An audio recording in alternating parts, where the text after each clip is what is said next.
Darles a abrir ahí en sus Biblias, en Primera de Timoteo, el capítulo 1. Hoy se ha leído este capítulo y aquí va a estar la base para nuestro mensaje en esta mañana. El tema que quiero hablar con ustedes, hermanos, es sobre lo que perdemos de vista. Lo que perdemos de vista, ese va a ser nuestro tema.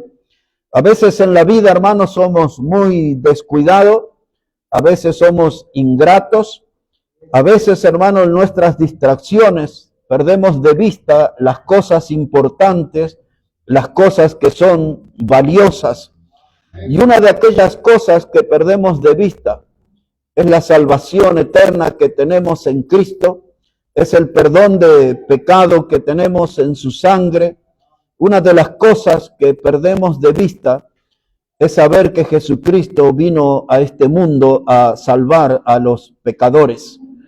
Así dice la palabra de Dios aquí en Primera de Timoteo, el capítulo 1, versículo 15. Dice la palabra fiel y digna de ser recibida por todos, que Cristo Jesús vino al mundo para salvar a los pecadores, de los cuales yo soy el primero. Cuando leo este pasaje me encuentro con una gran noticia, y es que Jesucristo vino al mundo para salvar a los pecadores. Pablo sentía que él era el primero. Él, como nosotros conocemos, fue un perseguidor de la iglesia. La Biblia da testimonio de él, que arrastraba a los creyentes, hombres y mujeres, desde las casas a la cárcel, y después muchos de ellos terminaban en la muerte. Cuando Pablo hace un balance de su vida, dice: al ver los pecadores que me rodean, yo me siento el primero. Seguramente hay muchos que pueden o que podemos compartir ese podio con él. Pero él dice que esta es una palabra fiel y es una palabra digna. Quiere decir que es una palabra para ponerla en alto, para ponerla en consideración, para ponerla en conocimiento. ¿Qué es eso? Que Jesucristo vino al mundo a salvar a los pecadores. Es una palabra fiel en la que confiamos, es una gran verdad la que encierra que Jesucristo vino al mundo a salvar a los pecadores. Y cuando pensamos en pecadores, los hay de todas las clases. Cada uno en su pecado, en su mundo y en su mundillo de pecado. Hay gente que tiene sus pecados con la delincuencia, son ladrones, y los hay aquellos que son ladrones rastreros, que les dicen, y también hay ladrones de guante blanco. Hay gente que son borrachos, hay gente que son esclavos del alcohol, y los hay los alcohólicos anónimos y los hay los muy famosos, pues los hay de todas clases. Los hay los alcohólicos encadenados a cerveza, otros a vino, a whisky o diferentes clases de bebida, como el Fernet aquí, que se usa mucho. Hay otros que son mentirosos, expertos en mentiras. Mienten en su trabajo, mienten en su vida familiar, en su vida matrimonial, mienten en su vida eclesiástica. Son mentirosos, expertos de la mentira, profesionales en la mentira. Solamente estamos describiendo algunas clases de pecadores, y muchas veces quizás de todas estas clases de pecado, alguno está pegado a nuestra vida. Están los idólatras, los que les gusta ir detrás de los ídolos muertos, los que van detrás de las imágenes y les rinden cultos y les hacen ofrenda. Están aquellas clases de pecadores que están entrelazados al mundo de demonios, andan en las tinieblas, les gusta el pecado en la oscuridad, muchos de ellos de la mano con el diablo, haciendo pactos con el diablo. Hay algunos pecadores que son asesinos, algunos matan de verdad, y otros matan con palabras hirientes, salvajes, que lastiman lo más profundo del ser. Hermanos, hay pecadores que forman parte del lado oscuro de nuestra humanidad. Los hay de todas las clases. Pablo el apóstol, cuando contempla a los pecadores, él dice, yo soy el primero. Yo me siento que soy el más pecador, soy el que más indigno, pero estoy aquí para dar testimonio, dice él. Esto es una palabra fiel, que Jesucristo vino al mundo a salvar a los pecadores. Y cuando uno se mira en el espejo y el pecado nuestro está frente a nosotros, sentimos un alivio al saber que Jesucristo vino a este mundo a salvar a los pecadores. Sentimos ese alivio, porque la palabra salvar merece una especial atención. Jesús vino a salvar. Él claramente había dicho que vino a buscar y a salvar lo que se había perdido. Pues el hombre es el ser perdido. La Biblia habla en estos términos. Dice que todos nos descarriamos como oveja, cada cual se apartó por su camino. Cuando leemos eso en el libro de los Salmos y otros pasajes que nos hablan al respecto, nos damos cuenta que somos pecadores por elección propia. Nosotros somos los que elegimos ser pecadores. Es cierto que lo somos por herencia porque hemos heredado la naturaleza pecaminosa de Adán, pero luego entramos en una etapa donde somos pecadores por elección propia. Nosotros descubrimos el pecado y nos inclinamos a uno u otro pecado. Algunos como los que mencionamos recién, ladrones, adúlteros, idólatras, borrachos, asesinos, las diferentes clases de pecado. El mapa del pecado es amplio.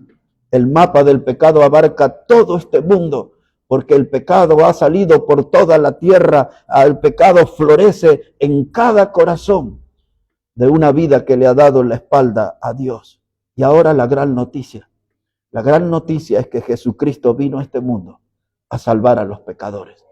Esa gente miserable y que el pecado les llevó a experimentar las miserias, ahora pueden tener el alivio porque Jesús vino al mundo a salvar a los pecadores, como en mi caso era el año 1979.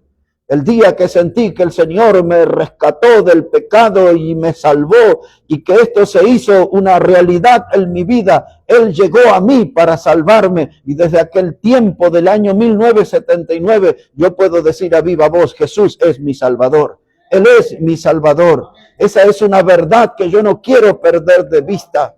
La gente pierde de vista eso, aún en las iglesias se pierde de vista que Jesús vino a este mundo a salvar a los pecadores, dice Pablo, de los cuales yo soy el primero. El Evangelio de Marcos nos cuenta, solo recordamos, en el capítulo 1 dice que un hombre leproso, otro de los evangelios dice un hombre muy leproso, vino delante de Jesús y se postró y le dijo, si tú quieres, puedes limpiarme.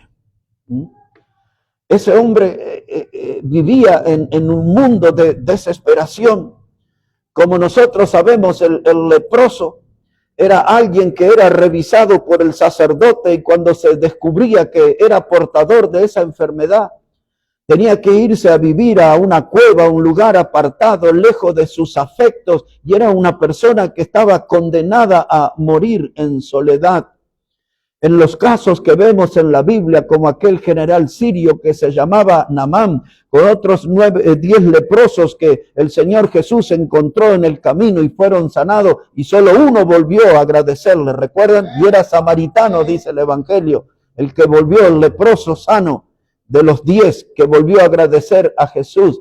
Y nosotros vemos que Isaías habla de que de la lepra son trapos de inmundicia, y eso nos recuerda cómo el cuerpo literalmente se iba despedazando, aquella gente que vivía como momias vendada y esa carne podrida con pedazos de tela. A Isaías habla, dice, esos son los trapos de inmundicia. La imagen del leproso es como el pecado también va deteriorando al hombre. Y la lepra era una enfermedad tan grave como el pecado, que hoy los pecadores, muchos ya no son conocidos ni recordados por su nombre. Los pecadores de hoy dicen, ahí está el borracho de la esquina, ahí está la prostituta del vecindario, ahí está el ladrón de la empresa. Todos son recordados por su pecado, ya no por su nombre. Porque eso es lo que hace el pecado. Le quita la identidad a la persona, le destruye de tal manera que la gente ya no tiene la identidad. Ahí llegó el drogadicto de la familia. Nadie ya lo llama por su nombre, sino por el nombre del pecado que está en él. Y aquel hombre leproso vino delante de Jesús, se postró y le dijo, si tú quieres, puedes limpiarme. En esas palabras estaba contenida toda la esperanza de ese hombre. No tengo otra forma de ser salvo. Esta es mi única oportunidad, mi última oportunidad. Si Él quiere, puede liberarme de este mal tan tremendo que es la lepra. Así como muchos pecadores vienen delante de Jesús para ser liberados de ese mal inmenso que es el pecado. El pecado es la convivencia con la muerte. El leproso convivía con la muerte. La paga del pecado es muerte, dice la Biblia. El pecado siempre tiene su consecuencia. Y ahora tenemos la gran noticia. Jesucristo vino al mundo a salvar a los pecadores. A los que cayeron en lo más bajo, en la humillación más grande que causa el pecado. Porque el pecado aplasta al hombre, humilla al hombre. Y por eso cuando pensamos en Cristo somos rescatados, nos levanta de ese estado lamentable al que nos sumerge y nos somete el pecado. Jesús extendió su mano y le dijo a aquel leproso, sé limpio. Es las mismas palabras que dice a otro, ve en paz, tus pecados te son perdonados. Toma tu lecho y anda, le dice a otro, al que vivió toda su vida postrado. El Señor le dijo a aquel ladrón en la cruz, hoy estarás conmigo en el paraíso. Se arrepintió de su pecado. Y tantos casos escuchamos en la palabra de Dios, hermano, de cómo el Señor perdona los pecados. Y Pablo nos recuerda algo que nosotros perdemos de vista, que Jesucristo vino a este mundo a salvar a los pecadores. Hermano, palabras grandiosas. Palabras, hermanos, que realmente nos producen un alivio a nosotros. Mire lo que vengo hablando de lo que es una figura del pecado. Si puede ir un momento al libro del profeta Isaías en el capítulo 1. El libro del profeta Isaías, el capítulo 1. Dios está hablando de su pueblo Israel. Y cuando nosotros leemos este pasaje, es como si estuviera hablando de la radiografía de nuestra propia vida. Observe lo que dice la palabra, Isaías, el capítulo 1. Y ahora ponemos la mirada en el versículo 2. Dice el Señor, oí cielos y escucha tú tierra, porque habla Jehová, crié hijos y los engrandecí. Y ellos se rebelaron contra mí. El buey conoce a su dueño, y el asno el pesebre de su señor. Israel no entiende, mi pueblo no tiene conocimiento. Oh gente pecadora, pueblo cargado de maldad, generación de maligno, hijos depravados, dejaron a Jehová, provocaron a ira al Santo de Israel, y se volvieron atrás. ¿Por qué querréis ser castigados aún? Todavía os revelaréis, toda cabeza está enferma y todo corazón doliente. Desde la planta del pie hasta la cabeza no hay en él cosa sana, sino herida, hinchazón y podrida llaga. No están curadas, ni vendadas, ni suavizadas con aceite. Y uno a veces tiene que mirar 2 veces con atención este pasaje. Porque dice, ¿está hablando de Israel o está hablando de mi propia vida? Pues está hablando de Israel, pero es tan parecido a mi vida esto. Porque nosotros no tenemos entendimiento. A veces tenemos conducta como el asno o tenemos nosotros una conducta, como dice aquí, como el buey. Nosotros vivimos sin Dios. Elegimos darle la espalda a Dios. Cada uno quiere vivir la vida como se le antoja. No tiene en cuenta a Dios, no habla con Dios, no busca la guía de Dios, no busca dirección de Dios, no busca bendición de Dios. Y cuando miramos el buey es más inteligente que nosotros, porque el buey busca a su amo y nosotros no buscamos a nuestro Creador. Y eso no solamente pasa en los incrédulos, en los que no conocen al Señor, también nos pasa a nosotros, los de la familia de la fe. Somos como el buey, no tenemos, el buey es mejor que nosotros, porque el buey busca a su Señor, nosotros no. Y dice, y el asno es más inteligente que nosotros a veces, porque él busca el pesebre, allí está el alimento, allí está el agua que él necesita. Nosotros no buscamos la bendición, no buscamos los favores de Dios, vivimos como enceguecidos, encerrados en nuestro mundo y en nuestra manera de pensar. Y así vamos en la vida golpeando la cabeza contra la pared, de tropiezo en tropiezo, de fracaso en fracaso. El buey y el asno muestran más inteligencia que nosotros y lo podemos entender por las clases de decisiones que tomamos en nuestra vida. Nos inclinamos y nos abrazamos a cosas que nos lastiman, abrazamos cosas que nos hacen daño. El buey y el asno son más inteligentes que nosotros a la hora de elegir. Y entonces Dios mira a su pueblo y les dice estas palabras tan duras, gente pecadora. Y si Dios nos acusara a cada uno de nosotros con estos términos, ¿quién podrá defenderse? ¿Quién podrá decirle, Señor, estás en un error? Señor, no estás observando bien mi vida. Hermanos, si Dios quiere, puede acusarnos a nosotros de gente pecadora porque lo somos. Y ahora Él dice algo más fuerte todavía. Él le dice gente que está cargada de maldad. Y a veces, aún los que somos del Señor, no somos dueños de pensamientos tan puros. A veces se cruzan pensamientos malignos. A veces, hermanos, hasta somos parte de hechos malignos. Y Dios le dice a su pueblo, dice, gente cargada de maldad. No era una maldad ocasional, era un peso constante que llevaban en sus vidas, la maldad. Y luego agrega el Señor, dice, son malignos, son hijos depravados. Pero llega al punto más grave. Dice Dios, yo miro a mi pueblo y desde su pie hasta la coronilla, todo es hinchazón y podrida llaga. Es decir, que ese cuerpo ese no tenía buena salud. Hinchazón era que denunciaba la presencia de una enfermedad maligna. Y Dios dice, estoy viendo, y las llagas que tienen, las heridas que les produce el pecado, están podridas, están infectadas, no hacen nada para curar eso. Están allí dejando que ese pecado termine con su vida. Necesitan un vendaje, necesitan un suavizante, necesitan del médico divino, pero ahí está el pueblo de Israel. Y otra vez, cuando miramos este pasaje, hay tantas cosas parecidas a nuestra vida. Pareciera que estuviera hablando de nosotros. Ingredientes aquí de esta generación, una generación enferma, donde hay pecado, hay muerte, porque todos ya sabemos que la Biblia dice que la paga del pecado es muerte. El pecado se mete en la vida de una persona y se instala hasta en los tuétanos mismos, es decir, en el interior de los huesos.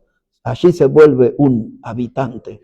Por eso a veces decimos, necesitamos de esos predicadores de estilo antiguo que predican hasta el hueso, porque el mal, el pecado se instala en lo más interno del ser humano, en los tuétanos, en el medio de los huesos. Ahí se instala el pecado y se necesita una predicación bíblica fuerte, espiritual, que pueda extraer el pecado que nos destruye desde adentro mismo.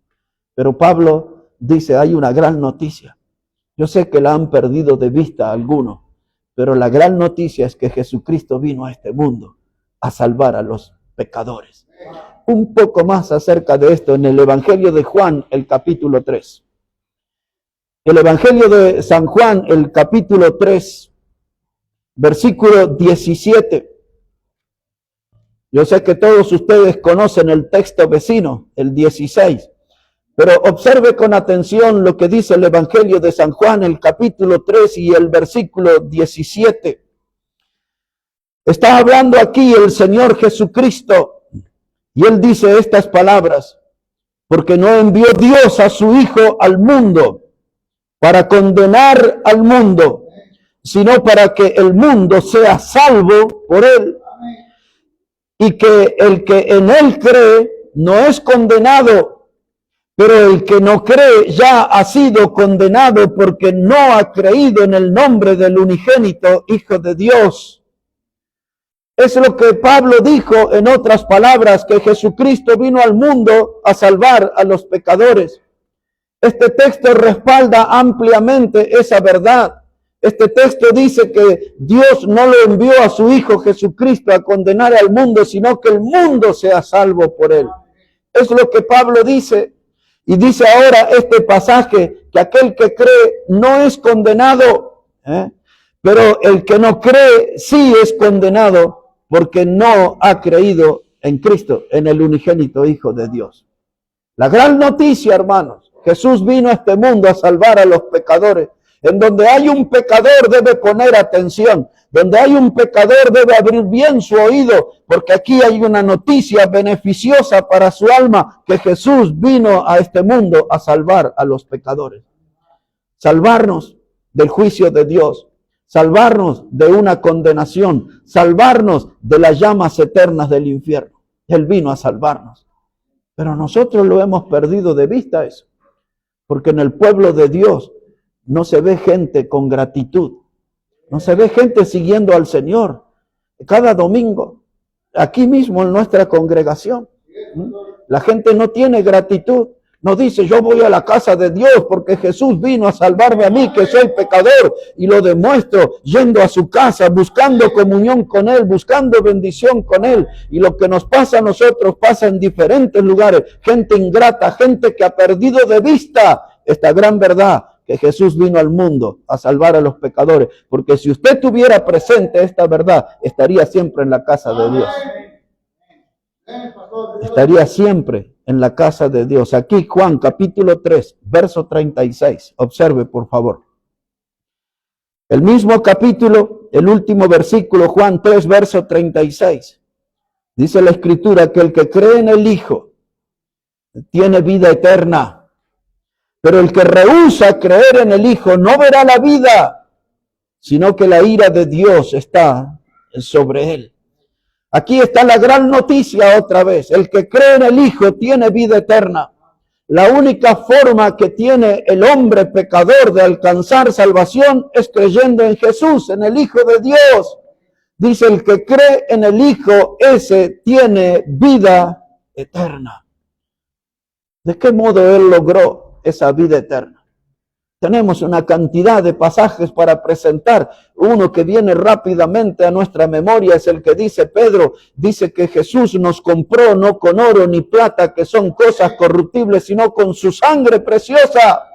Ese es el precio de nuestra salvación. Dice Pedro, capítulo 2, verso 24, que el Señor Jesús cargó sobre su cuerpo nuestro pecado en el madero. Él llevó nuestro pecado a la cruz. Allí Él estaba muriendo por nuestro pecado. Eso es lo que nosotros no deberíamos perder de vista, pues el alivio para el pecador es encontrar refugio en Cristo, en su obra en la cruz y en la sangre preciosa. Ahora que menciono esa sangre, tenemos que recordar un poco de la historia, porque allí Jesús fue ofrecido en la cruz como el Cordero de Dios que quita el pecado del mundo. Pues Juan el Bautista, cuando le vio en cercanías del río Jordán, le dijo a la multitud, señalando a Cristo, Él es el Cordero de Dios que quita el pecado del mundo. Esa era una verdad que caló hondo en los corazones, que la gente comenzó a enterarse que Jesús era el Cordero de Dios, el que puede quitar el pecado del mundo. Él vino a concretar aquella obra que empezó en Egipto, cuando el pueblo de Dios fue liberado en aquella Pascua de la esclavitud del faraón. Vamos a recordar un momento, hay 2 o 3 versículos en el libro de Éxodo, el capítulo 12. El primer libro de la Biblia, Génesis. Segundo libro, Éxodo. Ahí en el segundo libro, busque por favor libro de Éxodo y en el capítulo 12. Ese capítulo nos ofrece todos los detalles para la Pascua, para aquel día de la liberación de la esclavitud. Pero también aquí está un detalle que nos ofrece la liberación de la esclavitud del pecado y la salvación para nosotros. Observemos aquí, hermanos, no vamos a leer todo el capítulo, pero sí podemos leer el capítulo 12 y dice el versículo 5, hablando de la Pascua y del animal que debía ser ofrecido, así como Cristo fue ofrecido en la cruz como el Cordero de Dios. Dice acá Éxodo capítulo 12, verso 5, dice, el animal será sin defecto, macho de 1 año. Lo tomaréis de las ovejas o de las cabras, y lo guardaréis hasta el día 14 de este mes, y lo inmolará toda la congregación del pueblo de Israel entre las 2 tardes. Y tomarán de la sangre, y la pondrán en los 2 postes, y en el dintel de las casas, en los que han de comer. Luego que da aquí, hermano, la Biblia, la característica del animal, dice de las cabras o de las ovejas. Y la gente, hermano, tenía que tomar la sangre de ese animal y tenía que marcar los dinteles de la puerta, porque aquel día el ángel de la muerte iba a pasar. Y en la casa, hermanos, donde no había sangre, iba a morir el primer hijo de esa familia. Esa sangre era la sangre de la protección, la sangre del Cordero, la sangre que evitaría la muerte, la perdición del primer hijo de esa familia. Y luego que da aquí toda la forma que se debía realizar esto. Ahora ponemos atención aquí en Éxodo capítulo 12 y versículo 12. Éxodo capítulo 12 y versículo 12. Dice el Señor, pues yo pasaré aquella noche por la tierra de Egipto y heriré a todo primogénito en la tierra de Egipto, así de los hombres como de las bestias, y ejecutaré mis juicios en todos los dioses de Egipto, yo Jehová, y la sangre os será por señal en las casas donde vosotros estéis, y veré la sangre y pasaré de vosotros. Quiero que ponga atención a esa frase. Dice la Escritura que Dios dijo, y veré la sangre y pasaré de vosotros, y no habrá en vosotros plaga de mortandad. Hermano, Dios dice, estoy mirando cada casa, estoy mirando cada familia, y en la puerta donde haya sangre del Cordero, allí no habrá muerte. Dice Dios aquí claramente, dice, y veré la sangre y pasaré de vosotros. Esto es lo que significa la palabra Pascua. Es la palabra hebrea Pesaj, que significa pasar por alto. Cuando la gente le dice felices Pascua, le estaría diciendo pasar por alto. Es un saludo que no tiene mucho sentido. Pero Dios dice, miré la sangre y haré aquí el Pesaj, pasaré por alto, no habrá muerte, porque esa gente, esa familia está protegida con la sangre del Cordero. Es la misma figura para nosotros. Si Dios nos viera a nosotros directamente con todo nuestro pecado, tendría que destruirnos. Pero si somos salvos es porque estamos protegidos por la sangre del Cordero, es porque hemos creído en Jesucristo como nuestro Salvador. Y cuando Dios derrama el juicio, hermano, y ve que la sangre de Cristo ha limpiado nuestro pecado, ha perdonado nuestro pecado, Él pasa por alto. Somos librados del juicio, somos librados del castigo, somos librados de las llamas eternas del infierno, porque la sangre de Cristo en quien hemos creído está protegiendo nuestra vida. Pasaré por alto. Ahora, mis hermanos, necesito yo poner aquí testigos a lo que estoy diciendo.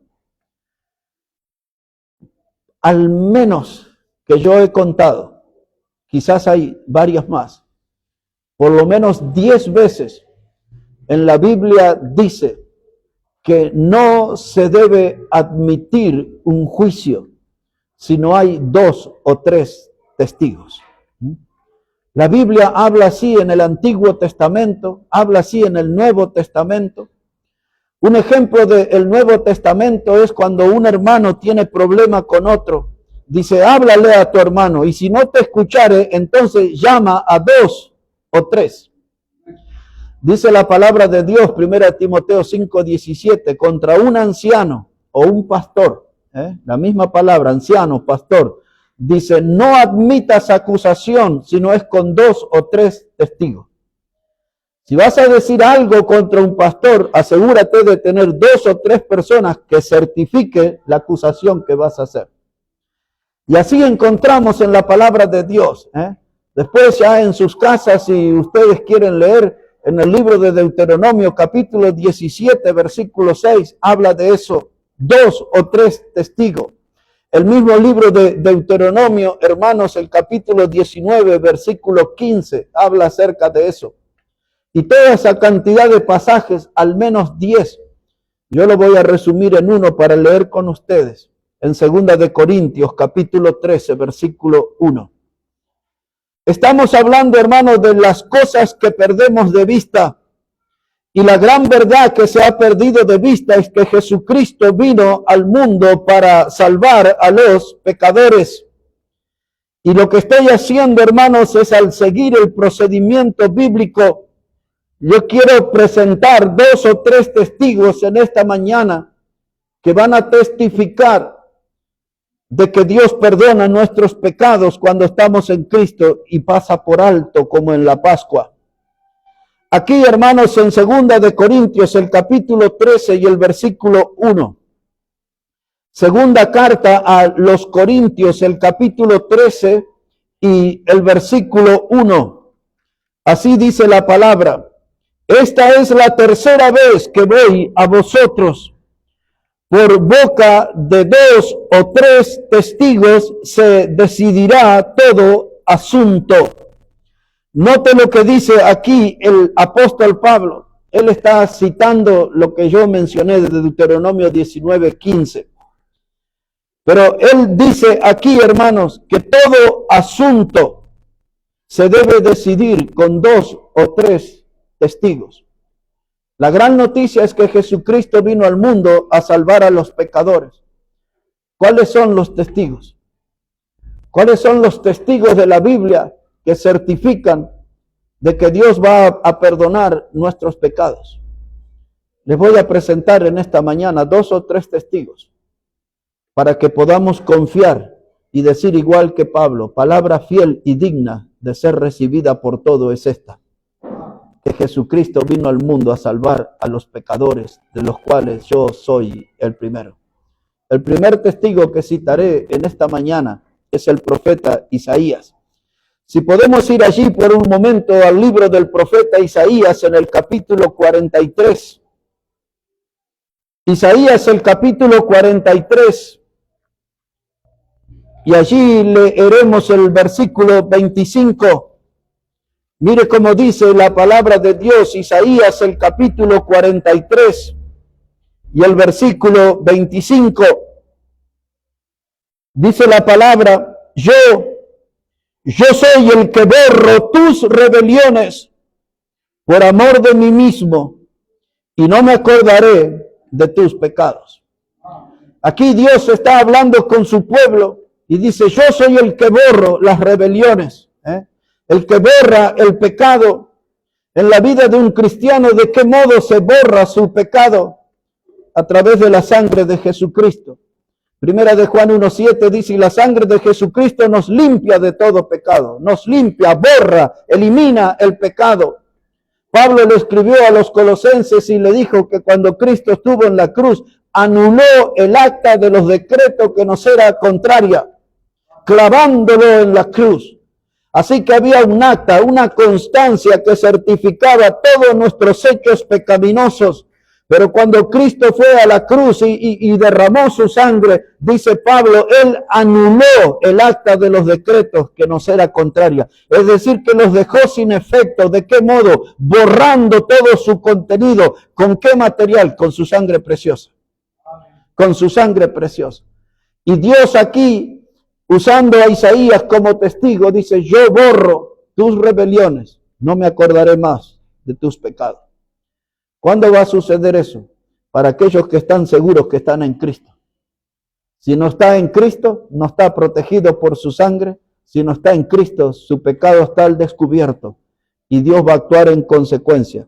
Le va a enviar su castigo y su condenación. Y hermano, ¿por qué nosotros que somos salvos hemos perdido de vista esto? ¿Por qué lo hemos perdido de vista? ¿Por qué no tenemos este lugar lleno de personas con corazones agradecidos de que Jesucristo vino a este mundo a salvar a los pecadores? Yo soy el primero y estoy aquí para dar testimonio de esa obra y estoy aquí para expresar mi gratitud a Jesús, que es mi Salvador. Pero lo hemos perdido de vista y bastante perdido de vista está. Segundo testigo que quiero citar es el profeta Jeremías.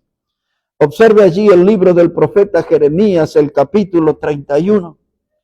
Tengo muchos testigos, muchísimos testigos en esta mañana, pero solamente quiero cumplir con lo que dice la Escritura. 2 o 3 testigos, ya es suficiente para que un asunto quede firme. El segundo testigo que cito es profeta Jeremías, capítulo 31, versículo 34. Jeremías, el capítulo 31. Versículo 34, dice la palabra aquí, y no enseñará más ninguno a su prójimo, ni ninguno a su hermano, diciendo, conoce a Jehová, porque todos me conocerán, desde el más pequeño de ellos hasta el más grande, dice Jehová, porque perdonaré la maldad de ellos y no me acordaré más de su pecado. Perdonaré la maldad de ellos, no me acordaré más de su pecado. Segundo testigo en esta mañana, hermanos, no me acordaré más de su pecado, dice el Señor.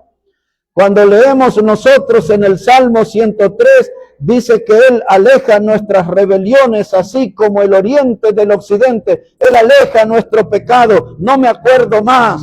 Cuando leemos nosotros al profeta Miqueas, capítulo 7, versos 19 y 20, dice que Dios toma nuestro pecado y lo sepulta en lo profundo del mar. No me acordaré más de su pecado.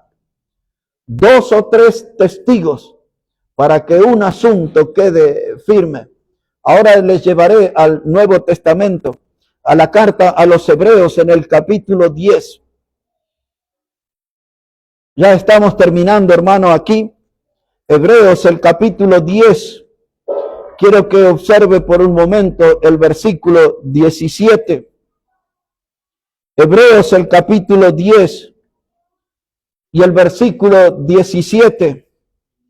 Dice la palabra de Dios y añade, y nunca más me acordaré de sus pecados y transgresiones. Hermanos, en el Antiguo Testamento, en el Nuevo Testamento, son nuestra fuente de testigos, 2 o 3 testigos para que un asunto quede en firme. Y este asunto es la salvación. Y la salvación tiene, hermanos, su estado de firmeza, porque cuando Cristo salva, Dios certifica diciendo, nunca más me acordaré de sus pecados. No me acordaré más de sus pecados. ¿Y por qué nosotros hemos perdido de vista esa verdad? ¿Por qué si Dios nos liberó de tal tormento eterno? ¿Por qué si Dios nos ha liberado de tal sufrimiento que nos ocasiona el pecado? ¿Por qué hemos perdido de vista la salvación? No la estamos valorando, no la estamos reconociendo con nuestros actos. Fue una obra preciosa, fue una obra grandiosa, fue una obra perfecta. Jesucristo muriendo por el pecador. Esto es palabra fiel, esto es palabra digna, que Jesús vino a este mundo a salvar a los pecadores, de los cuales yo soy el primero. El recordarnos esta preciosa verdad tiene que movilizar nuestros corazones. Tiene que animarnos a un mejor servicio, a un mayor servicio, al recordar, mis hermanos, que Jesús vino a este mundo a salvar a los pecadores. Quiero insistir con esta última expresión. Esta es una gran verdad, grandiosa verdad, preciosa verdad. No la perdamos de vista. No la perdamos de vista. Hablemos con el Señor. Padre Celestial, te damos las gracias en esta hora por tu palabra. Y gracias por tu Hijo amado Jesucristo que murió en la cruz por nuestros pecados. Y ayúdanos, Padre, a siempre mostrar un corazón agradecido por esa salvación eterna que nos has dado en Cristo, por el poder de su sangre preciosa que nos limpia de todo pecado y que nos da esa salvación que es eterna. Bendice tu palabra, Dios, bendice cada vida aquí en este lugar y cada persona que a la distancia va a escuchar este mensaje, que tú le ayudes a que no pierdan de vista esta verdad tan maravillosa de que Jesucristo vino a este mundo a salvar a los pecadores. Bendice tu palabra. Oramos en el precioso nombre del Señor Jesucristo. Amén y amén, Señor. Amén. Vamos a prepararnos, hermanos, para honrar al Señor.